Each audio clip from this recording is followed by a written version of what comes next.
tries to fix the exterior behavior because of guilt. But the problem is not the exterior behavior, the problem is the heart. And obedience is only shallow and self-centered. That is Laodicea. And look, I'm 100% sure that you are recognizing, if not all, most of these points in your life.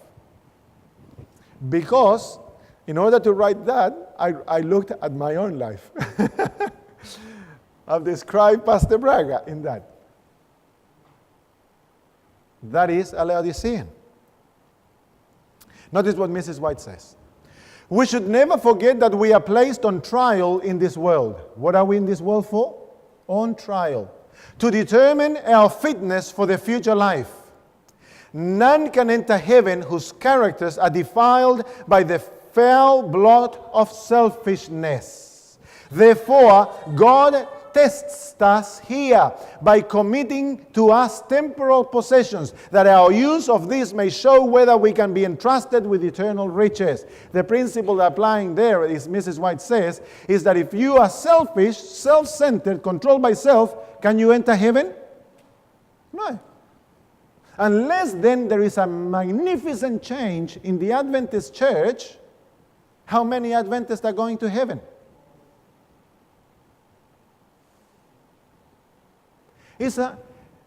It hurts to see the reality, doesn't it? What must happen then for Adventists to have assurance of salvation? That's what we want to see tonight. Friends, Revelation chapter 3 verse 17 says, pictures to us the position of Laodicea. Revelation chapter 3 and verse 17. Jesus shows us how closely he knows us. In verse 15, Jesus says, I know your works, and tells us that we are lukewarm. And then he says, because you say. And what is what we say?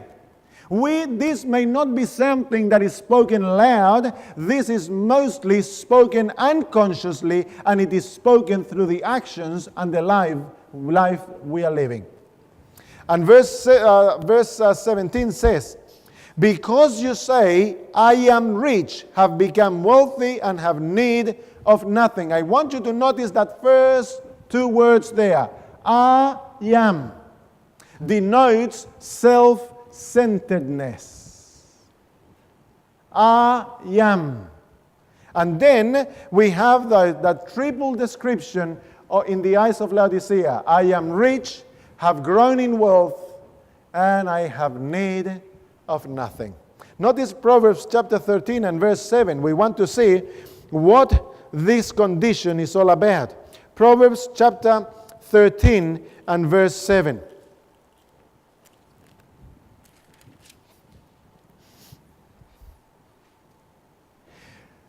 Proverbs chapter 13 and verse 7 says, there is one who makes himself rich. Yet, how much does he have? Nothing. And one who makes himself poor, yet has great riches. Can you see the principle here? There is one who exalts himself. Once you have exalted yourself, where is the only way for you to go? Down. But if you make yourself poor, what is the only way for you to go? Rich. The sad thing with Laodicea is that Laodicea has already declared, I am rich. It has taken a proud position. I have need of nothing. There is nothing that God hates the most than a proud heart. You know why? Because the proud heart feels no real need for God.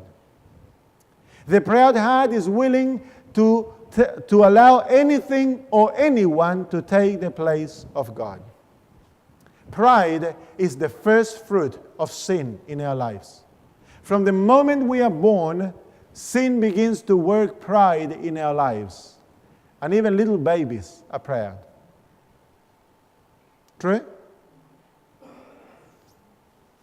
But we don't take pride very seriously, do we? Sometimes when we are thinking to put people in the board or give them a position for church, we start looking through the character attributes, and some people may say, oh, he's a little proud, but that doesn't matter. It's all right to give him the position of elder or the position of treasurer or the position of Sabbath school director. A little proud. What if we were to say he's a little adulterous? Would we give him the position? Would we give him the position and say, oh, he likes to steal a little bit of money sometimes? Would we give him the position? Can you see, friends, pride is the worst of sins, but in our eyes, because we are all proud, what happens? No, we don't give it a position. But if those external things, we really worry about those things. Or if the person is really self-centered, which is the first child of pride, self-centeredness, we don't mind. When they are the worst sins in the eyes of God. True? You look at the Pharisee. The Pharisee was proud and self-centered, yet he was very religious and considered top of the range in the stairway to heaven. And Jesus tells the Pharisee, let me tell you, the prostitutes, the tax collectors, and the robbers are going ahead of you to the kingdom. Jesus turns the tables upside down, doesn't he? A little pride. That's the problem of Laodicea. Notice Hosea chapter 12 and verse 8. Though we think we are rich, in reality we have absolutely nothing. Hosea chapter 12 and verse 8 shows us why we have declared ourselves rich. Hosea chapter 12 and verse 8. What is the purpose of someone trying to exalt self to the place that I have need of nothing? I'm all right. I'm a Seventh-day Adventist. I've got the greatest truths of the last days. I can teach everyone. When we talk with other Christians, our chest goes big. Jehovah's Witnesses, we can teach them. Oh, Baptists, we can give them a lesson. The spiritual pride. Why are we doing that? Well, Hosea chapter 12 verse 8 says, And Ephraim said, surely I have become rich. I have found wealth for myself. Why? In all my labors they shall find in me no iniquity, that is sin. The RSV version gives the indication that that second part of the verse should be translated, though they look for sin, I will hide it. So what is this spiritual richness position? It is a position we take in order to hide who we truly are. It is a position we take in order to deceive others of our position. How many times we've heard of elders or people in positions, pathfinder directors, abuse kids within the church? How many times have we heard the sad story? And today they are coming up by the pounds. Ladies that are saying, I was abused by my father, who was a pastor, or the elder of the church, and so on and on and on. Should those things happen within the church? No. But are we amazed that they happen? No. Why? Because Laodicea. Dear friends, the attitude of being rich is a covering to cover our nakedness. True? Luke chapter 6 and verse 24.